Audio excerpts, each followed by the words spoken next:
supera i 4 milioni di dosi somministrate, la soddisfazione di Zaia stasera, il governatore ospite di una puntata speciale di Ring, a tutto campo, Covid e ripresa, la politica e il futuro del Veneto.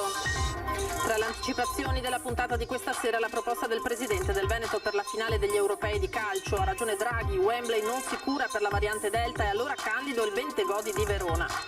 Da oggi stop all'obbligo di mascherine all'aperto se non ci si trova in presenza di assembramenti, ma molti decidono per prudenza di utilizzarla ugualmente. Tragico schianto in A13 tra Occhiobello e Villa Marzana, tir tampona un'auto, muore Renata Stefani, ex dirigente medico dell'ULSS 2 Trevigiana.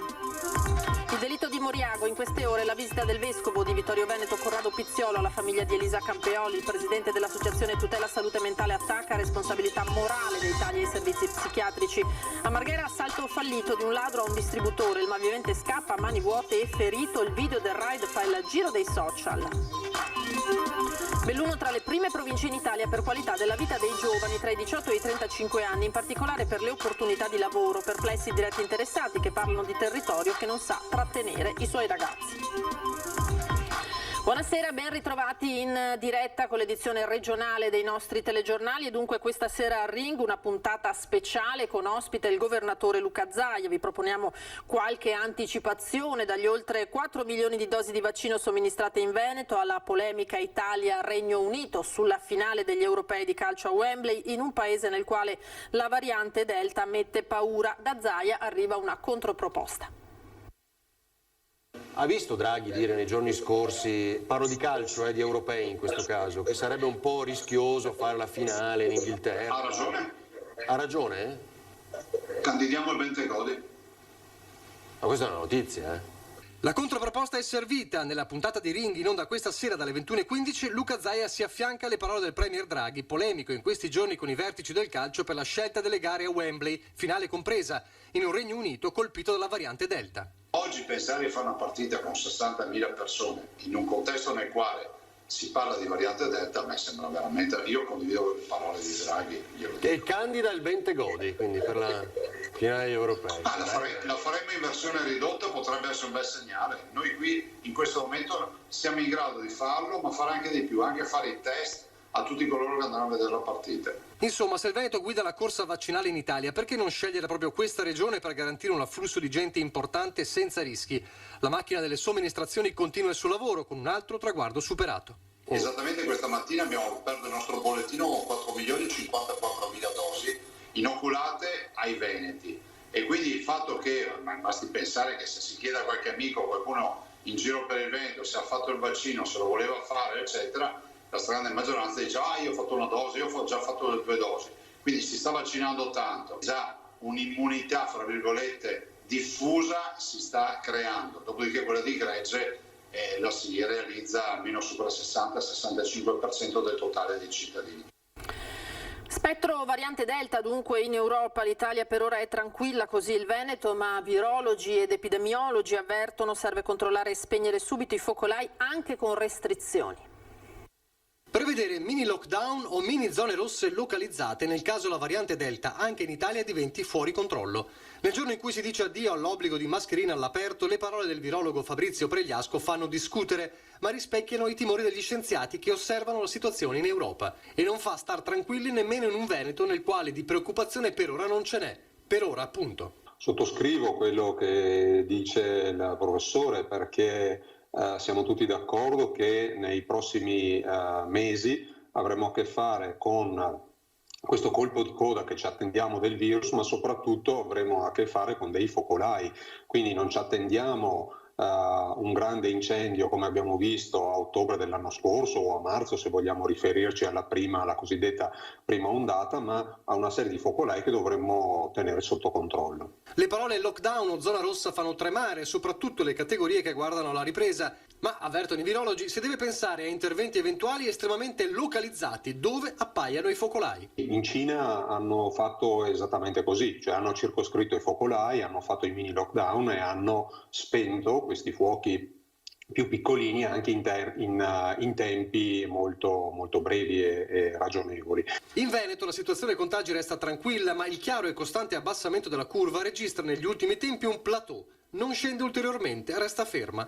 La vera arma rimane quella dei vaccini, fatalmente legati alle forniture. Si uscirà dall'incubo delle varianti soltanto con l'immunità di gregge, ma in attesa di questo è necessario fare di tutto per evitare la circolazione. I vaccini ancora stanno facendo un grande effetto, ma ancora non fanno l'effetto complessivo e quindi dobbiamo attivarci noi singole persone per far sì di far circolare il meno possibile questo virus. E intanto da oggi è decaduto l'obbligo di indossare le mascherine all'aperto, è un segnale importante della guerra contro il Covid, ma a Mestre e anche in altre città c'è comunque chi non si fida e continua a indossarle. In Veneto i nuovi casi di contagio da Covid-19 sono oramai ridotti a poche decine al giorno, minimi gli ingressi in ospedale, in calo i ricoveri nelle terapie intensive. Ed è in questo scenario e con oltre 4 milioni di dosi di vaccino già inoculate in regione che dopo mesi e mesi cessa finalmente l'obbligo di utilizzo delle mascherine all'aperto. I dati sono buoni, eppure l'impressione, almeno girando per Mestre, è che la prudenza rimanga d'obbligo per molti. Tra chi passa in piazza Ferretto, quel temuto atteggiamento da liberi tutti non c'è. Anzi, l'impressione è che la maggior parte delle persone indossi ancora la mascherina. Non mi convince ancora il fatto di stare senza mascherina con queste varianti che ci sono in giro. E tra l'altro io ho fatto soltanto il primo vaccino, devo aspettare di fare il secondo. E lei? No, io ho fatto anche il secondo, ma per solidarietà porto... Chiede la mano. Esatto. Le mutazioni sono un fatto naturale di ogni virus, ma possono rappresentare un problema per l'efficacia dei vaccini. Il virologo Fabrizio Pregliasco ha contato circa 700 mutazioni finora censite, di cui 4 piuttosto preoccupanti e un'altra decina sotto osservazione. E le mascherine, ha sottolineato il ministro della Salute Roberto Speranza, restano un elemento essenziale per combattere il Covid. Ha deciso di tenerla comunque? Parzialmente. In che senso? Nel senso che se mi ricordo cerco di portarla dietro e la uso comunque se non mi dà particolare fastidio. Io sono anziana, ho 80 anni e io sono uscita dalla banca e l'ho tenuta. Preferisce tenerla ancora? Sì, ancora per un po'. Mi ha trovato così, ce l'avevo, però camminando io la levo. Dentro bisogna stare attenti ancora. Ho fatto tutte le 2 dosi di vaccino, quindi sono a posto. Sono tranquillo, però bisogna stare attenti perché il virus circola ancora. Non lo so, non ci ho pensato neanche che oggi fosse 28, sono talmente abituata che non ci do peso ormai, è un'abitudine. Non le dà fastidio? No, non mi dà fastidio. Sono stata in Giappone un po' di tempo, quindi ero anche abituata prima che accadesse tutto questo nel mondo. Ora veniamo alla cronaca, c'è stato un incidente mortale oggi intorno alle 12:20 lungo l'autostrada A13 tra i caselli di Occhiobello e Villa Marzana in direzione Padova. La vittima è una 69enne di Conegliano, nata a San Donà di Piave, Renata Stefani, medico chirurgo specializzata in oncologia. L'auto su cui viaggiava è stata tamponata da un autoarticolato romeno, il camionista è stato denunciato per omicidio stradale, gli è stata ritirata la patente di guida dalla polstrada di Altedo, intervenuta sul posto per i rilievi. La procura competente per le indagini è dunque quella di Rovigo e l'indagine è affidata al PM Andrea Bigiarini. Ora veniamo al delitto del Piave, l'omicidio di Moriago. Il sindaco di Mogliano, Davide Bortolato, traccia le analogie tra questo delitto e la violenta aggressione alla sua concittadina Marta Novello a marzo e invita le famiglie a segnalare le situazioni che giudicano a rischio. Le coltellate, la violenza con cui Fabrizio Biscaro si è scagliato contro Elisa Campeola all'Isola dei Morti di Moriago, uccidendola, riportano alla mente l'aggressione subita a fine marzo da Marta Novello a Marocco di Mogliano per mano di un ragazzo di appena 15 anni. Anche qui, se non fossero intervenuti 2 operai di passaggio, si sarebbe potuta consumare una tragedia inspiegabile. Purtroppo c'è un po' di analogia tra questi fatti, queste persone che, ahimè, impazziscono e commettono quello che hanno commesso. Sono cose inspiegabili, purtroppo la mente umana a volte fa questi scherzi. È difficilissimo intercettare queste persone. L'aggressione a Marta da parte di un adolescente, da tutti descritto come mite, lo dimostra. Anche il ragazzo di Mogliano, che ha commesso questi atti prima di quell'atto contro la ragazza non aveva assolutamente dato segni di squilibrio o altro. Purtroppo il Covid ha accentuato, ahimè, questi comportamenti. Le strutture, dice Bortolato, ci sono, la differenza la fa l'occhio vigile delle famiglie rispetto ai singoli casi. Serve molta attenzione e soprattutto anche i familiari devono accorgersi e segnalare ai servizi sociali dei comuni. Bisogna monitorare assolutamente e cercare in qualche modo di prevenire, anche se purtroppo la mente umana a volte è imprevedibile. In questi minuti il vescovo di Vittorio Veneto, Monsignor Corrado Pizziolo, sta recandosi in visita proprio ai genitori di Elisa Campeol. Su questo delitto è intervenuto Monsignor Ermanno Crestani, presidente dell'Associazione Tutela Salute Mentale, componente del Consiglio di Dipartimento di Psichiatria dell'ULSS 2, che punta il dito contro Italia e i servizi psichiatrici, nei quali vede, dice, una corresponsabilità con gesti come questo. C'è una specie di omicidio, c'è una specie di esecutore materiale e c'è una specie di mandante che non si sa chi sia. C'è una corresponsabilità indiretta dell'intero sistema di gestione della malattia psichica in un caso come quello dell'omicidio di Moriago, messo in atto dal 34enne Fabrizio Biscaro, e di chi, secondo Monsignor Ermanno Crestani, presidente dell'AIDSAM Sinistra Piave e fondatore del coordinamento veneto dei familiari dei malati di mente, dovrebbe, non per volontà propria, ma per legge, finanziare in maniera più consistente e strutturata i servizi rivolti a questi malati. In tempi di Covid, in tempi di emergenza psichiatrica, emergenza Covid, c'è anche un'emergenza psichiatrica, cioè cosa vuol dire? Che ci sono malati molto più di quelli che erano di prima. La malattia cresce dal punto di vista psichico e le forze che dovrebbero contrastare sono diminuite. È una battaglia in cui mancano i soldati. Le psichiatrie ricevono la metà dei fondi che la legge prevede. E il Veneto su questo punto è fra gli ultimi posti degli impegni finanziari che danno. Il dito è puntato dunque sulla regione e per caduta sulle ULSS. Se non viene messo in atto quel che è scritto sulle leggi, a chi ci si rivolge? Alla magistratura? A chi ci rivolgiamo a noi? Non trova attuazione neppure la nuova metodologia, il cosiddetto budget di salute, che prevede finanziamenti ad hoc. Monsignor Crestani richiama le loro responsabilità anche i sindaci. Non basta il fronte medico, occorre seguire questi malati anche dal punto di vista sociale, senza addossare troppe responsabilità alle famiglie. Di chi dice che più di così non si può fare è perché non si vuole fare. E lo ha confermato anche Monsignor Crestani, sono in salita i casi di problemi legati ad ansia e depressione nei giovani tra i 18 e i 25 anni, che hanno sofferto più di altri quest'anno e mezzo di emergenza sanitaria, una malattia che sembra acuirsi nei momenti di riapertura come quello che stiamo vivendo. Ci siamo trovati davanti a una contraddizione, nel senso che ci aspettavamo una recrudescenza, un'impennata di casi di ansia e di depressioni durante la pandemia, cosa che non c'è stato, cosa che invece stiamo affrontando proprio in questo momento, come abbiamo affrontato questa recrudescenza l'anno scorso proprio all'uscita della pandemia verso giugno-luglio. La mancanza di regole certe potrebbe essere questa una delle cause dell'aumento di casi da disturbo d'ansia o depressione, soprattutto tra i giovani. Giovani che hanno sofferto la mancanza di socialità e la mancanza della scuola o della frequenza all'università. Stiamo registrando un'impennata di ragazzi giovani, diciamo dai 18 ai 25 anni. Ecco, per noi diciamo che si tratta un attimino di quello che chiamiamo piccola psichiatria, dunque disturbi d'ansia, disturbi ossessivi e disturbi depressivi. Piccola psichiatria che non è piccola psichiatria per questi ragazzi, proprio perché questi ragazzi sono in difficoltà fortissima a ricostruire la loro vita, a trovare un modo per ripartire dopo un'interruzione durata 1 anno e mezzo.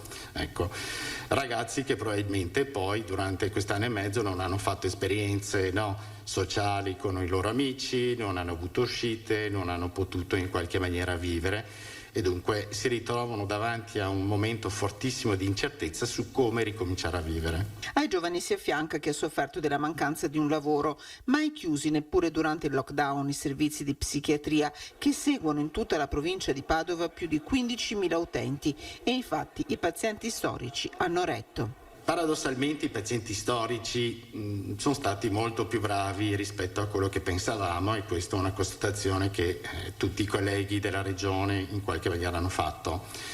I pazienti storici sono stati sostenuti dalla psichiatria, cosa che probabilmente è stata molto più difficile da attraversare per i ragazzi giovani. Torniamo alla cronaca di queste ultime ore. Raid notturno alla stazione di servizio di via Fratelli Bandiera a Marghera, ma dopo essersi tagliato braccia e gambe rompendo una finestra, il ladro è scappato a mani vuote. L'orologio della telecamera di videosorveglianza segna le 3:43 di notte.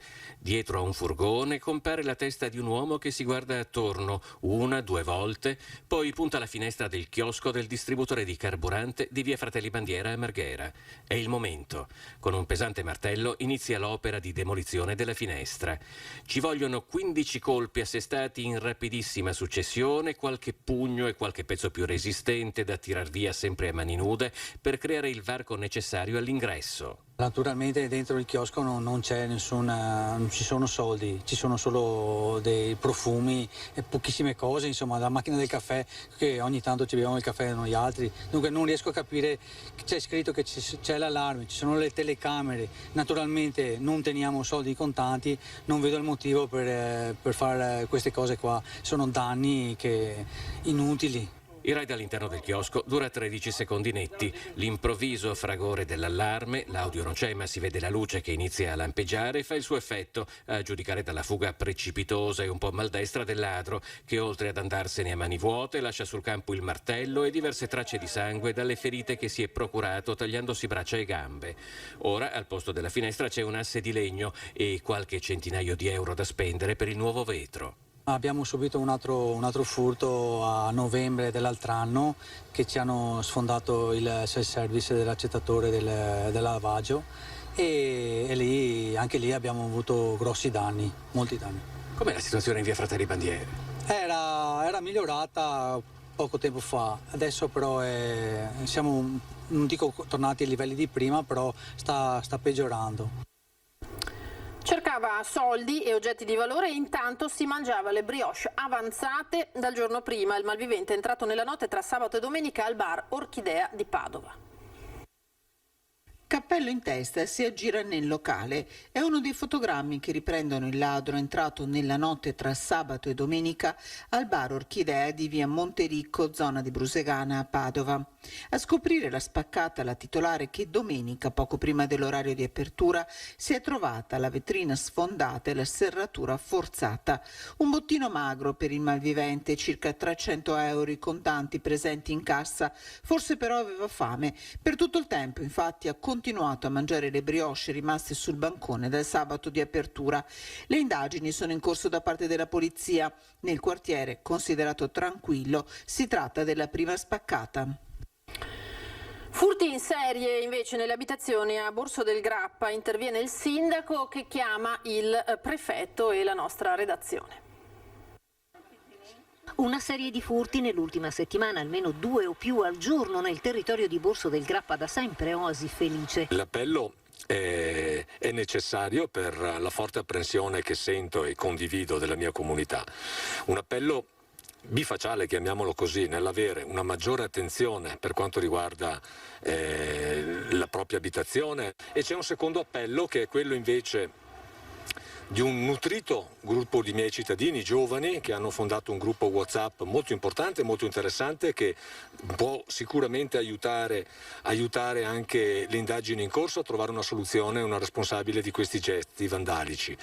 Allo stesso tempo però vorrei anche fare un appello a queste persone di rispettare il proprio ruolo, di lasciare che sia la polizia locale, i carabinieri, le forze dell'ordine in generale ad assumersi la gestione di questo necessario e urgente intervento. Intanto domani dal prefetto di Treviso, Maria Rosaria Laganà, è stato indetto un tavolo di emergenza con le diverse forze dell'ordine coinvolte a seguito della telefonata di stamattina dello stesso sindaco.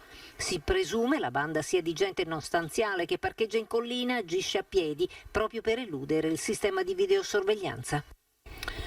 Belluno, tra le prime province in Italia per qualità della vita dei giovani tra i 18 e i 35 anni. Soddisfatto il presidente Padrin, soprattutto perché il lavoro, stando ai dati, non manca. Perplessi invece i diretti interessati che parlano di un territorio che spinge i ragazzi ad andarsene.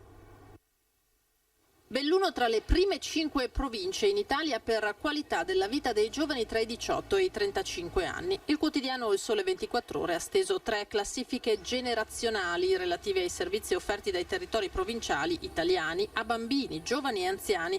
E Belluno, quinta, insieme a Rovigo, seconda, svetta nella fascia intermedia. Questo è un dato estremamente positivo e mi conforta. Io lo leggo soprattutto in quelle che sono le disponibilità occupazionali.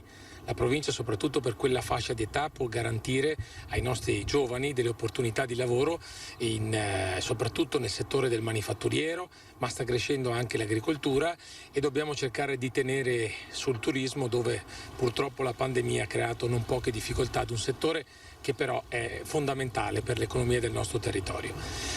Penso i fattori invece sui quali possiamo lavorare per migliorare la qualità della vita è sicuramente gli spazi dedicati all'intrattenimento, allo svago, dove le opportunità forse per i nostri giovani sono poche. Nota dolente la scarsità di eventi, quindi, anche se stando ai vari parametri presi in esame per stilare la classifica generale, la provincia montana risulta avere una buona proporzione rispetto alla popolazione di aree sportive all'aperto, nono posto in Italia, e bar e discoteche, 11°, ma questo, stando alle voci dei diretti interessati, non basta. Di positivo c'è la tranquillità, perché comunque Belluno è una città senza criminalità, però secondo me mancano molte infrastrutture per i giovani. Non credo minimamente che sia una delle migliori province come qualità di vita, poi ci sono sicuramente tante cose da fare all'esterno, perché le montagne c'è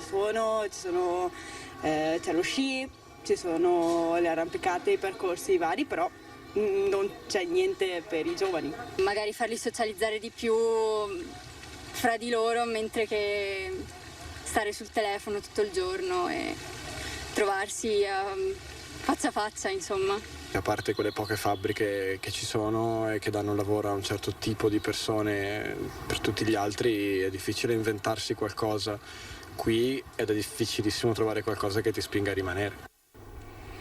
E ora la storia di Jessica Riviera, che ha perso il lavoro a causa del Covid e si è dedicata al suo sogno, il Giro d'Italia a cavallo.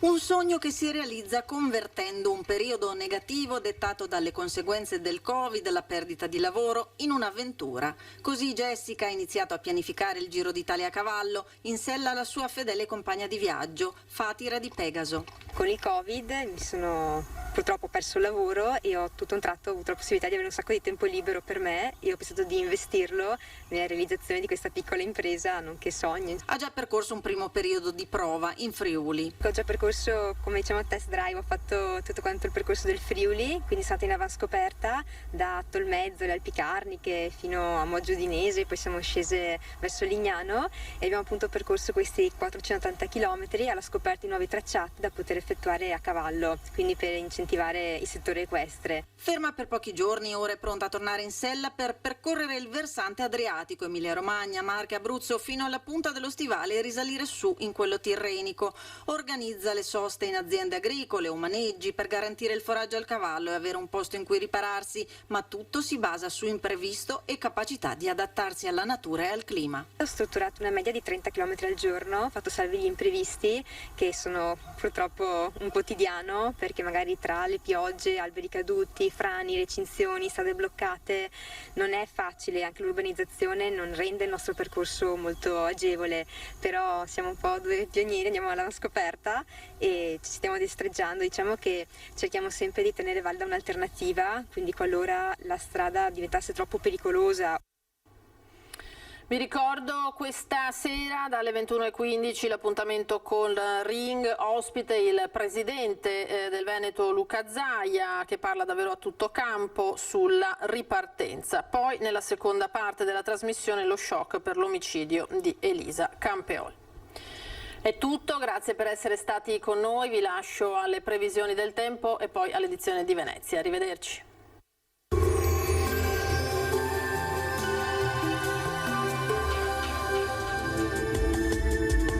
Benvenuti al Meteo. Anticiclone africano che non molla alla presa, protagonista rimane senza dubbio il caldo, che però ad inizio luglio dovrebbe lievemente attenuarsi. Vediamo intanto il dettaglio di martedì 29 giugno.